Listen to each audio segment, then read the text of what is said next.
اللہ اکبر. اسی زمین کے اوپر ایک مالدار تھا جس کا نام قارون تھا. یہ جناب موسیٰ علیہ السلام کے سگے چچا کا بیٹا تھا. حضرت موسیٰ علیہ السلام کا چچا زاد بھائی تھا. یہ اتنا اخلاق مند انسان تھا کہ اس کے اخلاق کے چرچے بنی اسرائیل کے اندر بہت بجا کرتے تھے. اس کے ڈنکے بجتے تھے بنی اسرائیل میں. یہ توریت کا بہت بڑا عالم تھا. حضرت موسیٰ علیہ السلام جب بھی توریت کو سننا چاہتے تو قارون سے کہتے او قارون ذرا تو توریت پڑھ. اللہ کا نبی توریت قارون سے پڑھا کر کے سنا کرتے تھے. قارون کو کہتے تھے تجھے توریت پڑھنا ہے. وہ اخلاق مند بھی تھا, وہ عالم بھی تھا, وہ توریت کا بہترین قاری بھی تھا. اس کی آواز میں بلا کا جادو تھا. آپ غور فرمائیں جب جناب موسیٰ جیسا پیغمبر توریت اللہ کی کتاب قارون سے سننا پسند کرتے ہو تو حال کیا ہوگا اس کا. لیکن جب اللہ نے اس کو مال و دولت سے نوازا تو قارون کی طبیعت بدلنا شروع ہوئی. حضرت موسیٰ علیہ السلام سے دور ہونا شروع ہوا. اور پھر ایک وقت وہ آیا کہ جب اس کے پاس اللہ رب العزت نے دولت کی اتنی فراوانی عطا کی. قرآن کہتا ہے کہ اللہ نے اس کو اتنی دولت دی تھی کہ اس کی تجوری کی چابیاں ایک بہت بڑی جماعت انسانوں کی اٹھایا کرتی تھی. اور مفسرین فرماتے تھے قارون کے خزانے کی چابیاں 70 اونٹ پر لاد کر کے لائی اور لے جائی جاتی تھی. ذرا غور کریں چابیوں کا یہ عالم ہے تو تجوریوں کا عالم کیا ہوگا.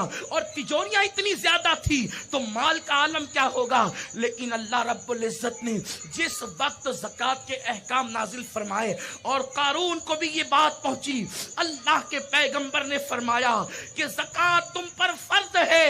اس وقت لوگوں نے جو خوش نصیب لوگ تھے وہ اللہ رب العزت کے حکم پر سر تسلیم خم کر لیتے ہیں.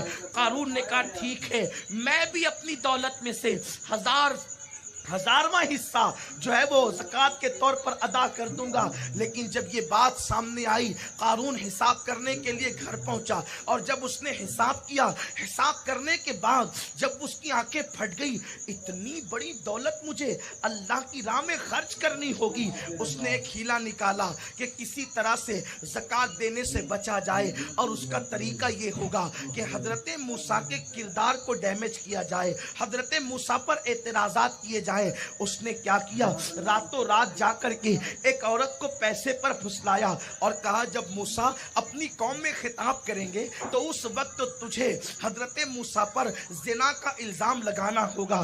عورت کو پیسے مل گئے, عورت اس کے لیے تیار ہو گئی. اور اس کے بعد جب صبح ہوئی جناب موسیٰ قوم میں تشریف لائے. قوم میں تشریف لانے کے بعد آپ نے ارشاد فرمایا لوگو اللہ سے ڈرو. اور جب آپ نے قوم کے درمیان باز فرمایا قارون کھڑے ہو کر کے سوال کرتا ہے اے اللہ کے نبی ایک سوال کا جواب دے. حضرت موسیٰ علیہ السلام نے پوچھا کیا ہے. کہا اگر کوئی زنا کرے اس کی سزا کیا ہے. جناب موسیٰ علیہ السلام نے فرمایا اگر غیر شادی شدہ ہے تو اس کو کوڑے لگائے جائیں اور اگر شادی شدہ ہے تو اس کو سنسار کیا جائے. اس وقت اس نے پوچھا یہ سزا عوام کے لیے ہے یا آپ کے لیے بھی ہے. اللہ کے پیغمبر نے فرمایا میں بھی اللہ کا بندہ ہوں. اللہ پر جو گناہ کرے گا اس کو یہی سزا ملے گی. حالانکہ نبی معصوم ہوتا ہے, نبی گناہ نہیں کر سکتا. تصور گناہ بھی نبی کے قریب سے گزر کر کے نہیں جا سکتا. لیکن اس نے چونکہ سوال کیا تھا اللہ کے نبی کے جواب دینے کا انداز یہ تھا. اس نے اس عورت کو اشارہ کیا یہ کیا کہتی ہے. عورت کھڑی ہوئی, اس نے کہا کہ دیکھو یہ عورت کے ساتھ آپ نے زنا کیا ہے. حضرت موسیٰ علیہ السلام نے کہا استغفر اللہ یہ کیا بات کرتے ہو. اس وقت اس نے کہا موسیٰ یہ عورت کہنے کے لیے تیار ہے.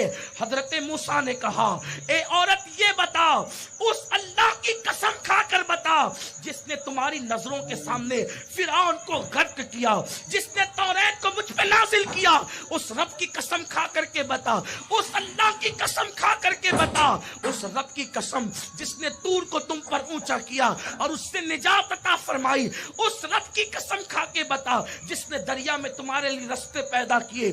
جناب موسیٰ کا روب کا عالم یہ تھا جب آپ جلال میں آتے تو آپ کے کپڑوں کے اندر سے آپ کے بال باہر نکلتے اور آپ کے امامے سے شعلے اٹھتے ہوئے نظر آتے. نبیوں میں سب سے جلالی پیغمبر جناب موسیٰ علیہ السلام تھے. لیکن قوم ایسی تھی کہ حضرت موسیٰ پر اتنا بدترین الزام صرف دولت کی وجہ سے لگایا